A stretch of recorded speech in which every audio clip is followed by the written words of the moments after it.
Hello everyone, welcome to nursing nucleus. આપણે આના પહેલાં મસલ ટિશ્યુની ડિટેલમાં ચર્ચા કરી કે જેની અંદર તેના બેસિક ફંક્શન્સ, પછી તેનું સ્ટ્રક્ચર અને કેટલા ટાઈપ્સના મસલ્સ આવે તેના વિશે આપણે વિસ્તૃતમાં ચર્ચા કરી. હવે આપણે જે તેના 3 ટાઈપ્સ છે તેના વિશે ડિટેલમાં આપણે ચર્ચા કરવા જઈ રહ્યા છીએ. જેમાંનો સૌથી પહેલો મસલ છે સ્કેલેટલ મસલ્સ.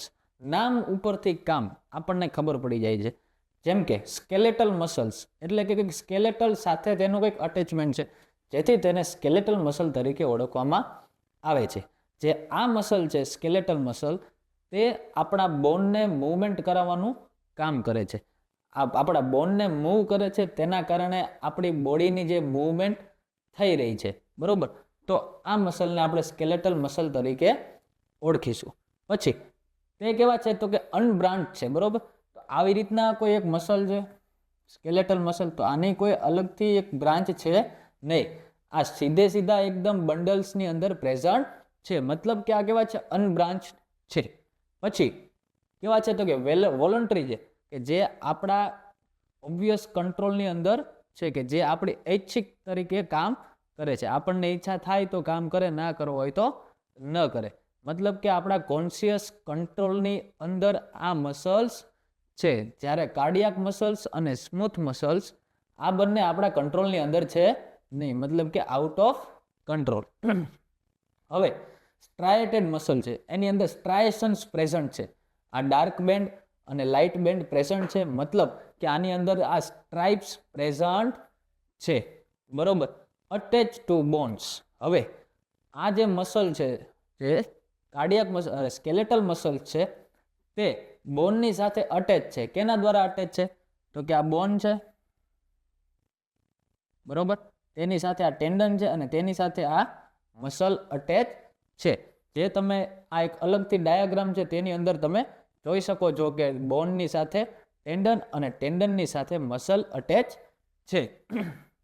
હવે લોકેશન તો કે અટેચ ટુ બોન્સ થ્રુ ટેન્ડન્સ, આપણે વાત થઈ ગઈ.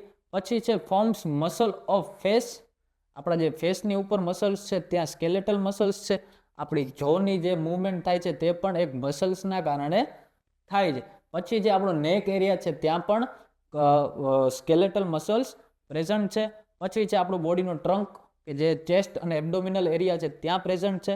અને આપણા જે લિમ્બ જે છે લોઅર એક્સ્ટ્રીમિટીઝ અને અપર એક્સ્ટ્રીમિટીઝ, આ બંને જગ્યાએ આપણને સ્કેલેટલ મસલ જોવા મળે છે. હવે આપણે વાત કરીશું કે પ્રેઝન્ટ ઇન ડાયાફ્રામ. જે ડાયાફ્રામ છે, જે આપણું જે રેસ્પિરેશન બોડીની અંદર થાય છે, તે કેના કારણે થાય છે? ડાયાફ્રામના કારણે. જે તમે ડાયાફ્રામ છે તેની પણ તમે ડ્રોઈંગ જોઈ શકો છો. આ ડાયાફ્રામના કારણે આપણે રેસ્પિરેશન કરીએ છીએ. હવે આ ડાયાફ્રામ આપણો કંટ્રોલમાં છે, પણ અનકંટ્રોલ પણ છે, વોલન્ટરી પણ છે અને ઇનવોલન્ટરી પણ છે. આપણે જ્યારે કોઈ પણ એક જગ્યાએ ધ્યાન દેતા હોય, કે કોઈ પણ આપણી કોઈ મૂવી જોઈએ છીએ કે ગમે સૂતા છીએ, તો આ કેવું છે ઓટોમેટિક કામ કરે છે. પણ છે કયા? Skeletal muscles. ડાયાફ્રામની અંદર સ્કેલેટલ મસલ્સ છે, પણ કેવા છે? ઇનવોલન્ટરી. કેવું છે? ઇનવોલન્ટરી. તો આ વસ્તુ તમે ખાસ યાદ રાખજો કે સ્કેલેટલ મસલ્સ ડાયાફ્રામની અંદર પ્રેઝન્ટ છે, પણ તે મસલ કેવા છે? ઇનવોલન્ટરી. હવે શેપની વાત કરીએ તો આનો શેપ કેવો છે તો કે લોંગ છે, લાંબા છે. પછી એનો શેપ કેવો છે? સિલિન્ડ્રિકલ શેપ, મતલબ કે સિલિન્ડર જેવા આપણને દેખાય છે. પછી 30 થી 40 સેન્ટીમીટર સુધીના લોંગ્સ હોય છે, બરોબર. કોઈ મસલ લાંબા હોય છે, કોઈ મસલ ટૂંકા હોય છે, બરોબર. સૌથી લાંબુ મસલ જે આપણી બોડીની અંદર છે તે છે સાર્ટોરિયસ મસલ, જે આપણા થાઈથી ની સુધી આવેલું છે. તે એવરેજ 50 થી 60 સેન્ટીમીટર સુધીનું લોંગ મસલ છે, અને તેની એવરેજ સાઇઝ છે જે 55 સેન્ટીમીટર સુધી છે. તો એક આ ક્વેશ્ચન પણ આપણે યાદ રાખવાની જરૂર છે કે સાર્ટોરિયસ મસલ છે તે આપણી બોડીનું સૌથી લાંબુ મસલ છે. હવે મલ્ટીન્યુક્લિએટેડ, ફોર્મ્ડ બાય માયોબ્લાસ્ટ. આપણે વાત કરીએ કે કોઈ પણ સેલ છે તો તેની અંદર કોઈ પણ એક ન્યુક્લિયસ તો પ્રેઝન્ટ હોય જ તે, પણ આ જે માયોસાઇટ છે, સ્કેલેટલ મસલનો માયોસાઇટ, તેની અંદર એક કરતાં વધારે ન્યુક્લિયસ પ્રેઝન્ટ હોય છે. તેનું કારણ છે કે આ જે છે તે એમ્બ્રિયોનિક માયોબ્લાસ્ટ નામનો સેલ છે, તેના ફ્યુઝનથી બને છે. આ જે માયોબ્લાસ્ટ નામનો સેલ છે, જે મસલ સેલને બનાવે છે, તે એક સાથે ફ્યુઝ થઈ જાય છે અને ભેગા બનાવે છે, જેના કારણે વધારે પડતા ન્યુક્લિયસ આ સેલની અંદર આપણને જોવા મળે છે. હવે યાદ રાખવાનું કે વધારે પડતા ન્યુક્લિયસ હશે તો ન્યુક્લિયસની અંદર વધારે પડતું શું હશે? આરએનએ હશે, બરોબર. આરએનએ શું છે? એક પ્રોટીન છે. તો જેટલું આરએનએ વધારે હશે તેટલા જ પ્રમાણમાં પ્રોટીન સિન્થેસિસ પણ કેવું હશે? વધારે. ખબર પડી? પ્રોટીન પણ કેવું છે? વધારે પડતું આ જે સ્કેલેટલ મસલ છે તેની અંદર આપણને જોવા મળશે. હવે જો પ્રોટીન વધારે હશે આ મસલ્સની અંદર તો ઓટોમેટિક આનું જે ગ્રોથ એન્ડ રિપેર ઓટોમેટિક કેવું થઈ જશે? ઇમ્પ્રૂવ થઈ જશે. આ બીજા મસલ્સની કમ્પેરિઝનમાં આ સેલ ઝડપી ગ્રોથ અને રિપેર થઈ જશે. તો આ વાત થઈ ગઈ આપણી સ્કેલેટલ મસલ્સની. હવે આપણે વાત કરીએ સ્મૂથ મસલ વિશે. તો આ જે સ્મૂથ મસલ્સ છે તે બીજા બધા મસલ્સ કરતાં એકદમ અલગ પડે છે, બરોબર. કે જે સ્કેલેટલ મસલ્સ આપણે જોયા હતા તો એની અંદર સ્ટ્રાઇપ્સ પ્રેઝન્ટ હતા, ડાર્ક બેન્ડ અને લાઇટ બેન્ડ પ્રેઝન્ટ હતા. એક્ટિન અને માયોસિનના કારણે આપણને ડાર્ક બેન્ડ અને લાઇટ બેન્ડ વિઝિબલ થતા હતા. જ્યારે આ જે સ્મૂથ મસલ્સ છે તેની અંદર આપણને લાઇટ બેન્ડ અને ડાર્ક બેન્ડ વિઝિબલ દેખાતા નથી. એનો મતલબ એવો નથી કે આની અંદર એક્ટિન અને માયોસિન પ્રેઝન્ટ નથી. એક્ટિન અને માયોસિન બંને જરૂરી છે, તેના કારણે જ મસલ કોન્ટ્રાક્ટ અને રિલેક્સ થાય છે. ભગવાને જે મરી મસાલો આની અંદર નાખ્યો છે તે છે જ, પણ એ મરી મસાલો ઇરેગ્યુલરલી પ્લેસ્ડ છે, અસ્તવ્યસ્ત જગ્યાએ પ્રેઝન્ટ છે, તેના કારણે આપણને સ્ટ્રાઇપ્સ દેખાતા નથી. હવે જો વાત કરીએ તો કે નોન સ્ટ્રાયેટેડ એટલે કે આની અંદર આપણને ક્યાંય સ્ટ્રાઇપ્સ દેખાતા નથી. શું કીધું છે? એક્ટિન અને માયોસિન બંને પ્રેઝન્ટ છે પણ કેવા છે? ઇરેગ્યુલરલી અરેન્જ છે. આની અંદર કોઈ પણ કોન્ટ્રાક્ટાઇલ ફિલામેન્ટ એક્ટિન અને માયોસિન કોઈ પણ પર્ટિક્યુલર જગ્યાએ પ્રેઝન્ટ નથી, ઇરેગ્યુલર જગ્યાએ પ્રેઝન્ટ છે. જ્યારે સ્કેલેટલ અને કાર્ડિયાક મસલમાં એકદમ રેગ્યુલરલી પ્રેઝન્ટ છે, જેના કારણે આપણને ડાર્ક બેન્ડ અને લાઇટ બેન્ડ બંને વિઝિબલ છે. વાત કરીએ આની સાઇઝની તો 20 થી 200 માઇક્રોમીટર સુધીની આની સાઇઝ છે. આનો જે શેપ છે તે સ્પિન્ડલ શેપ છે. સ્પિન્ડલ શેપનું જે આ સ્મૂથ મસલ તે છે. વન સેન્ટર્ડ ન્યુક્લિયસ, આની અંદર એક જ ન્યુક્લિયસ છે, જ્યારે સ્કેલેટલ મસલ્સની અંદર આપણને lots of multi nucleated muscle હતું. હવે નેક્સ્ટ છે ઓટોમેટિસિટી. હવે ઓટોમેટિસિટી મતલબ શું થાય? કે આ પોતાની રીતે જ કામ કરે છે, આને આપણે કહેવાની જરૂર નથી પડતી. દાખલા તરીકે વાત કરીએ આપણે પેરિસ્ટાલ્સિસની, તો પેરિસ્ટાલ્સિસ મતલબ કે આપણે જે ખોરાક ખાઈએ તે ઓટોમેટિક આગળ મૂવ થતો રહીએ. દાખલા તરીકે આ એલિમેન્ટરી કેનાલ છે એની અંદર આ ખોરાક છે તો એ ધીમે ધીમે ઓટોમેટિક આગળ મૂવમેન્ટ થઈ અને આગળ જતો રહે, બરોબર. એમાં આપણે એને કોઈ હળી હંચર કરવાની જરૂર પડતી નથી, બરોબર. તો એને આપણે કહીશું ઓટોમેટિસિટી. ઘણી બધી જગ્યાએ થાય છે. યુટરસની અંદર યુરિન ઓટોમેટિક પાસ આઉટ થઈ જાય છે, બરોબર. આપણું જે બ્લડ વેસલ્સની જે વોલ છે તેની અંદર પણ પ્રેઝન્ટ છે, બરોબર. તો આ સ્મૂથ મસલ્સ ઓટોમેટિક કામ કરે છે. ઓટોનોમિક નર્વસ સિસ્ટમ જે આપણું શરીરની અંદર ઓટોમેટિક જે બધા કામ કરે છે એ જે એનું સેન્ટર્ડ છે એ કેનું કે આપણે કહીએ ઓટોનોમિક નર્વસ સિસ્ટમ, તેનાથી કંટ્રોલ થાય છે. પછી છે હોર્મોન્સ. હોર્મોન્સ દ્વારા પણ આનું કોન્ટ્રેક્શન કંટ્રોલમાં થાય છે. પછી જે મેટાબોલાઇટ્સ, કોઈ પણ બોડીની અંદર મેટાબોલાઇટ્સ છે તેના કારણે પણ આનું કોન્ટ્રેક્શન અને રિલેક્સેશન થાય છે. આ ત્રણેય વસ્તુ છે ત્યાંને કોન્ટ્રેક્ટ થવા માટે સ્ટિમ્યુલેશન પ્રોવાઈડ કરે છે. એએનએસ, હોર્મોન્સ અને લોકલ મેટાબોલાઇટ્સ ક્યાં જોવા મળે? તો કે સીન ઇન વિસરલ ઓર્ગન. વિસરલ ઓર્ગન વાત કરી કે આપણા બોડીની અંદર જે ઓર્ગન્સ આવેલા છે તેને આપણે વિસરલ ઓર્ગન તરીકે ઓળખીએ છીએ. જે ઇન્ટરનલ આપણી બોડીની અંદર સ્ટ્રક્ચર આવેલું છે તેને આપણે વિસરલ તરીકે ઓળખીએ છીએ. તો વિસરલ ઓર્ગન તો કે ફાઉન્ડ ઇન ડાયજેસ્ટિવ ટ્રેક્ટ. અત્યારે જ વાત કરી કે પેરિસ્ટાલ્સિસની મૂવમેન્ટ થાય છે, બરોબર.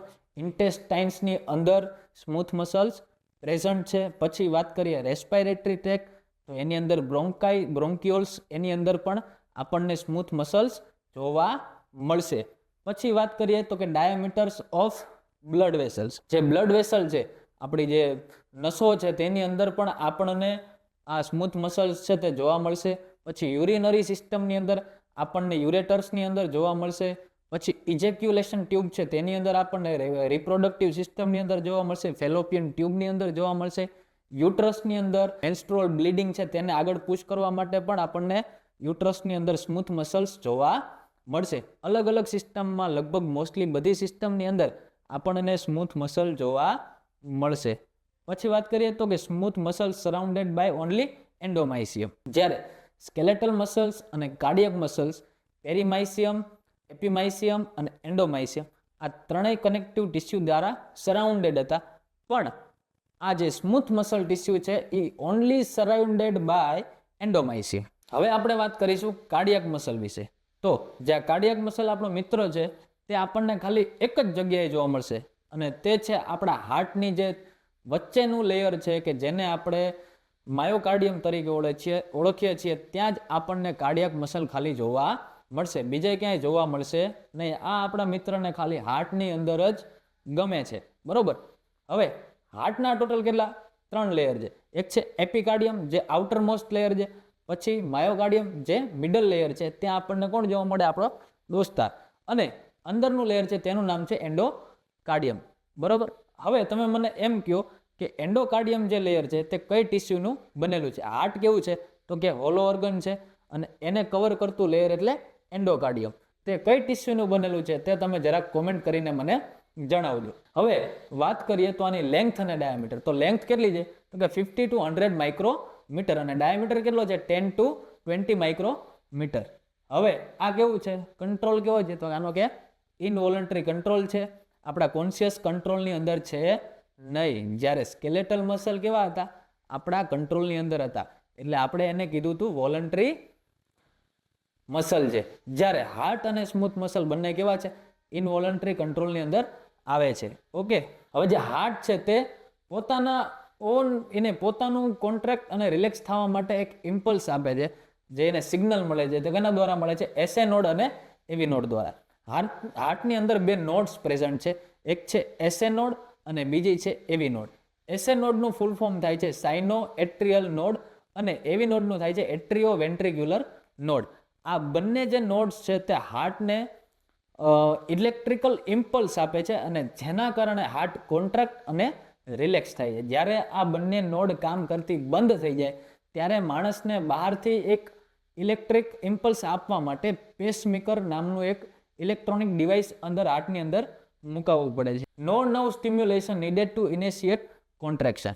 શું કીધું છે? આને કોઈ નર્વ સપ્લાય બ્રેનની અંદરથી ડાયરેક્ટ જોતી નથી. આ પોતાની સિસ્ટમ અને પોતાનું જ કારખાનું છે એસએ નોડ અને એવી નોડ, બરોબર. આ એસએ નોડ છે એ પ્રાઇમરી નોડ છે, અને આ જે છે એવી નોડ તે સેકન્ડરી નોડ છે. યાદ રહેશે બધાને?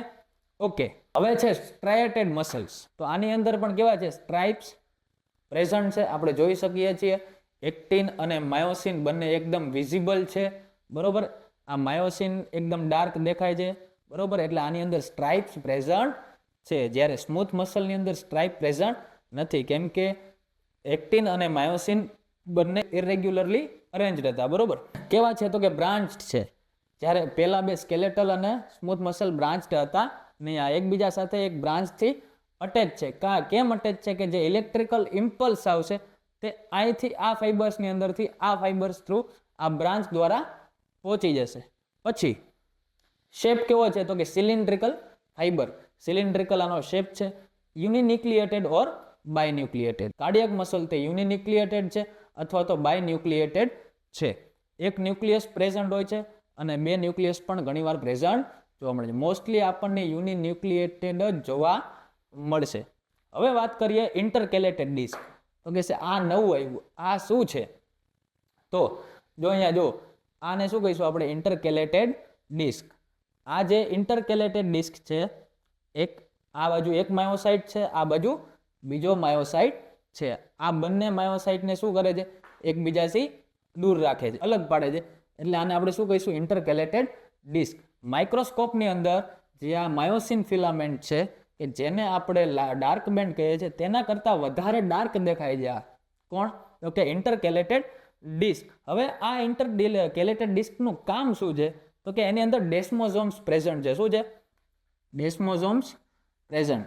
આ ડેસ્મોઝોમ્સ છે ને તે આ બંને જે સેલ છે, ઉપરનો સેલ અને નીચેનો સેલ, આ બંનેને શું રાખે છે? એકબીજા સાથે અડેસિવનું કામ કરે છે, એટલે કે કનેક્ટ કરીને રાખવાનું કામ કરે છે. અને બીજું આની અંદર પ્રેઝન્ટ છે ગેપ જંક્શન્સ. તો આ ગેપ જંક્શન શું કરે છે? તો આની અંદર આવા ગેપ જંક્શન્સ પ્રેઝન્ટ છે. આ ગેપ જંક્શન્સ જ્યારે કોઈ ઇલેક્ટ્રિકલ ઇમ્પલ્સ પસાર થાય ત્યારે આયનની મૂવમેન્ટને ઇઝી કરી દે છે કે એકની અંદરથી બીજા સેલની અંદર ઇઝીલી ટ્રાન્સફર થઈ શકે, જેના કારણે જે ઇમ્પલ્સ કોન્ટ્રાક્ટ થવાનો છે તે વધારે ઇઝીલી પહોંચી શકે. તે કોનું કામ છે? ગેપ જંક્શન્સનું. આ શું કરે? બંને helps in synchronize contraction of heart. એકદમ હાર્ટ જે છે તે કોન્ટ્રાક્ટાઇલ જે કોન્ટ્રાક્ટ થવાનું છે તે એકદમ પ્રોપર મેનરની અંદર અથવા તો કોઓર્ડિનેટેડ મૂવમેન્ટની અંદર કામ કરી શકે. હવે હાઈલી ફેટિક રેઝિસ્ટન્ટ, હાર્ટ કોઈ દી થાકતું નથી. આની અંદર રેઝિસ્ટન્ટ વધારે છે થાકવાના. કેમ? Heart get nevers tired. Heart કોઈ દી થાકતું નથી ડ્યુ ટુ મેની માઇટોકોન્ડ્રિયા. હાર્ટની અંદર વધારે પડતા માઇટોકોન્ડ્રિયા પ્રેઝન્ટ છે. માઇટોકોન્ડ્રિયા વધારે પ્રેઝન્ટ છે તો એનર્જી પણ કેવી હશે? વધારે પ્રમાણમાં પ્રેઝન્ટ હશે. પછી કન્ટિન્યુઅસ ઓક્સિજન સપ્લાય. તો કે હાર્ટની અંદર ઓક્સિજન કેવું હશે? બહુ વધારે પ્રમાણમાં આવતું હશે. રીચ ઇન બ્લડ સપ્લાય, વધારે પડતી બ્લડ સપ્લાય હશે, તેથી હાર્ટને વધારે ઓક્સિજન મળી રહેતું હશે. અને હાર્ટનું જે માયોકાર્ડિયમ લેયર છે તેની અંદર આ જે કાર્ડિયાક મસલ છે તેની અંદર માયોગ્લોબિન નામનું પ્રોટીન પણ વધારે પ્રમાણમાં પ્રેઝન્ટ હોય છે. વધારે પ્રમાણમાં માયોગ્લોબિન પ્રેઝન્ટ હોય તો આ માયોગ્લોબિન ઓક્સિજનનું સ્ટોરેજ કરવાનું કામ કરે છે, અને વધારે ઓક્સિજન હશે તો વધારે ઓટીપી જનરેટ થશે. તો આ વાત થઈ ગઈ આપણી આખી કાર્ડિયાક મસલની. તો અહીંયા આપણું આ મસલ ટિશ્યુ વાળું ચેપ્ટર ક્લોઝ થાય છે. તો thank you so much. Please like, share and subscribe this YouTube channel.